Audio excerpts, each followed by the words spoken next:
اللہ جل جلالہ سخیوں کا سخی اور بادشاہوں کا بادشاہ ہے۔ اس شہنشاہ کا دروازہ اس وقت بھی کھلا رہتا ہے جب دنیا کے بادشاہوں کے دروازے بند ہو جاتے ہیں۔ ہر حاجت مند اس در سے اپنی اپنی صدا کے مطابق خیر پاتا ہے۔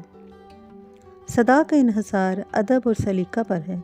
بھکاری کے مانگنے کا انداز اور ڈھنگ جس قدر دل گیر، دل پذیر اور دل گداز ہوگا، وہ بھیک بھی اسی قدر پائے گا۔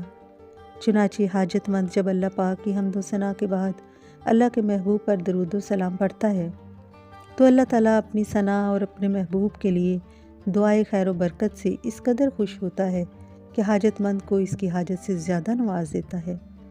چنانچہ درود و سلام میں دعا کی قبولیت اور حاجت مند کی حاجت روائی کا بھید چھپا ہے۔ سچ تو یہ ہے کہ درود و سلام اللہ پاک سے خیر لینے کا راز ہے۔ خلاصہ کلام یہ ہے کہ جتنی محبت نبی کریم صلی اللہ علیہ وسلم سے زیادہ ہوگی، اللہ تعالیٰ سے اتنی زیادہ ہی ہم خیر پائیں گے۔ پھر بڑی بات یہ ہے کہ درود و سلام اللہ کے در سے بھیک مانگنے کا مؤثر اور یقینی طریقہ ہے۔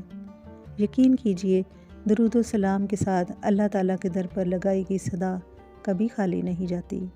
اللہ تعالیٰ ہم سب کو درود و سلام پڑھنے کی توفیق عطا فرمائے۔ آمین یا رب العالمین۔